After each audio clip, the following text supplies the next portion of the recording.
Hey YouTube, got myself in a Harley Benton, which might actually get me quite a lot of hits because a lot of people do Harley Benton videos, are quite popular these days. The strap is, yes, a little bit short, but it's someone else's guitar.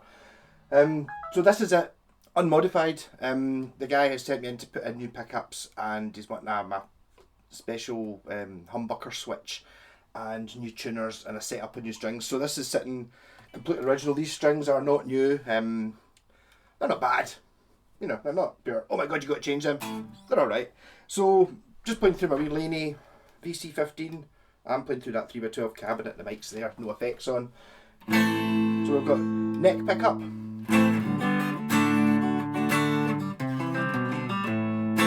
Strings are a bit dead.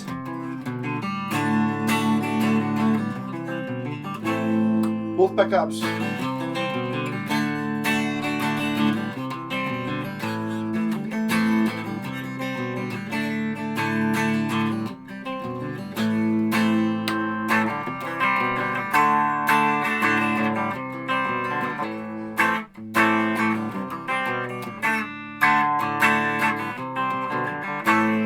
Quite good to jam over actually. So what we've got is a George Harrison Telecaster. Start off. I was a bit disappointed when I brought a George Harrison one back from China. You know, the all rosewood body, it had a rosewood neck on it though. I'm thinking, oh, this is going to be worth megabucks because you can't. You know, your only other option to getting the like a Chinese fakey one is to buy an actual Fender one, and they're like 10 grand or something stupid. You know, for the whole. For the whole Fender custom shop job to get the actual George Harrison one. So this one does have a maple neck. This is a TE-70 Deluxe series, but it's pretty. It's not a bad approximation. If you're in a Beatles band, you would get away with playing this as your get back guitar.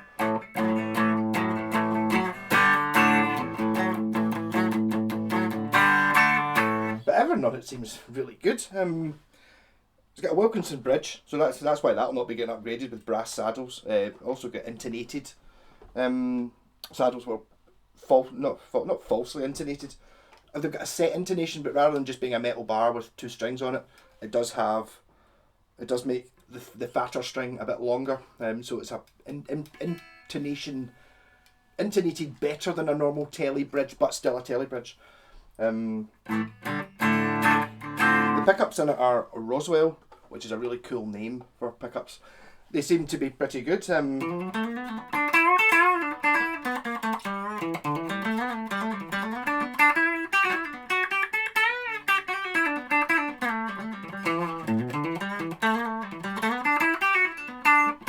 But it's a good name, but not as good as the name as the ones that the guys bought. I think these were partly made in England somewhere. These are Evil Sheep pickups, and it's like, obviously with a name like Evil Sheep they must be amazing. Hand wound in, I can't remember what the guy said, England somewhere. So that'd be quite interesting to see what they're like. I don't think they're mega expensive. I think they were, I can't remember what he said. I think they were kind of, you know, more your sort of Warman Wilkinson price rather than being Seymour Duncan bare knuckle price. It'd be interesting to see what they turn out like. He's also given me locking tuners to fit. Which I'm not a super fan of locking tuners. Doesn't seem to be anything wrong with these ones. These are just sort of your bog standard, but not too crappy Chinese ones. I would have likely just left it, but I mean, if you're customising your guitar just because it's what's to my taste, doesn't necessarily mean I'm right.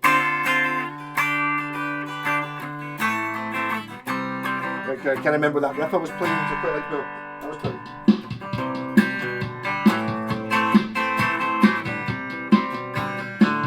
Something like that.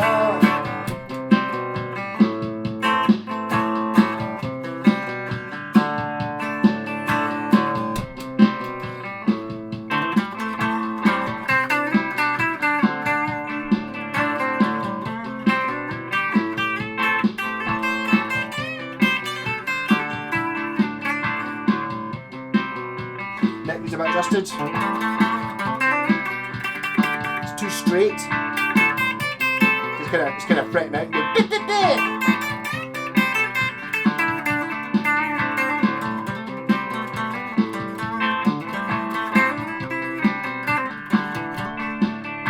Both pickups.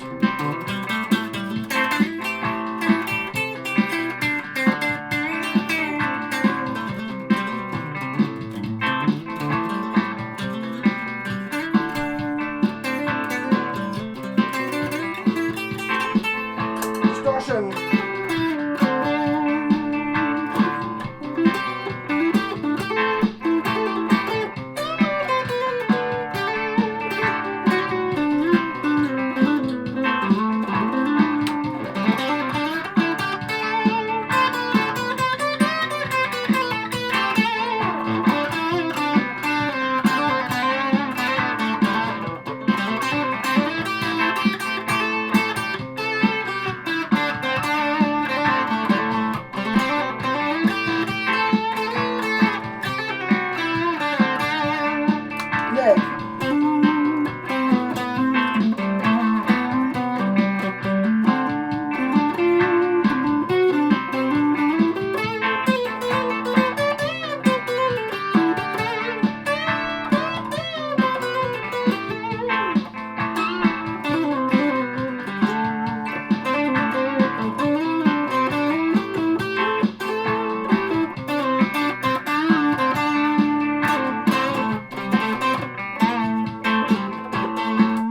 So that was the before video.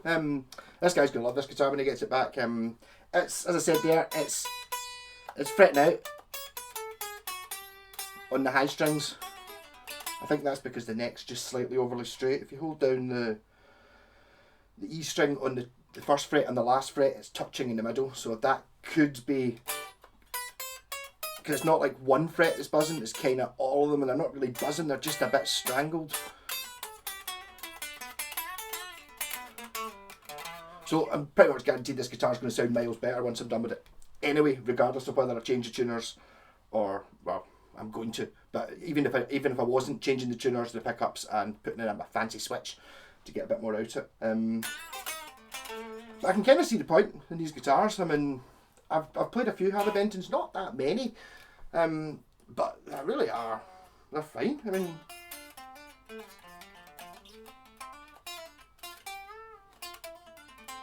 There's people rave about them. There's also a lot of YouTube channels do videos of them. I think they get them free from Thomann. So if you're watching this Thomann, give me some free, and I'll give you reviews. I was going to say honest reviews, but to be honest, I'm not sure. I've not come across that bridge yet where I've actually been sponsored to do something. But I mean, if it's good, you get nothing to fear.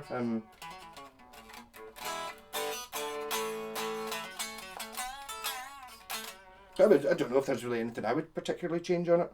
It's nice having the Wilkinson bridge. I don't even know how much this is. A couple £100 probably. Maybe just shy of. I kind of see it at 179, something like that. That's a total guess. You'll be able to look them up. Just because it's got like the more expensive hardware. I do remember getting a shot. This is a few years ago before I'd ever even heard of Harley Benton. Getting a telly in, and I put a Hot Rails in the bridge pickup for it. I thought the guitar was fine. It was a little bit plain. This one's not so plain. This one's got a little bit of. The double bound thing's pretty cool. And it's this is a sort of deluxe version. Oh, well, actually, it's not even called the deluxe. It's actually called the Deluxe series, so that's well named. The one I played before was like a very, very basic, stripped down, just a sort of boring looking telly. But I mean, it was totally fine. And I said to the guy, "These are that's amazing." But it was like £100 or something. It's like, and it was like at the time, I think Harley Benton tellies, the cheap ones, were like 65, 70 quid. It was like, I couldn't believe it. By the time I looked it up, they were. I think the cheapest one was like 95, 100 sort of thing, but even at that price, you're getting a proper guitar. It's not like I don't know what I can't really vouch for them all being perfectly set up and brilliant, but I mean, what's on it? There's no crap on it. It's like it is a proper instrument.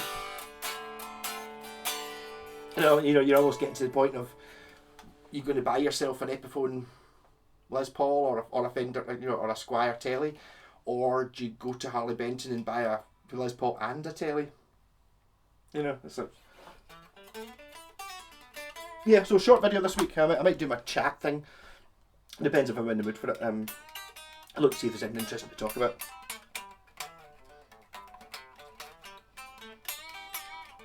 I'm quite looking forward to getting this up and running and playing as good as it can be.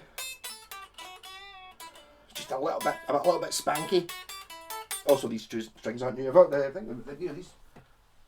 Oh no, maybe not. I thought these were the. Oh no, maybe are these? What were they called? What are the strings that are Paul Gilbert was snapping? Were they Desario? I can't remember.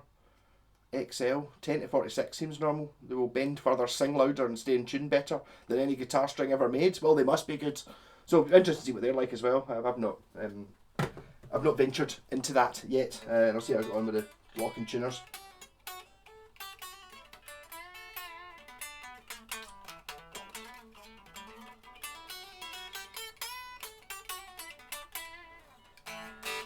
In very good condition, this guitar. Don't get the impression it's a bit dusty, but I don't get the impression it's been super played. I wonder if maybe that's what the guy's thinking, is maybe he doesn't play it as much as he could, and it's maybe something to do with the fact it's a little bit.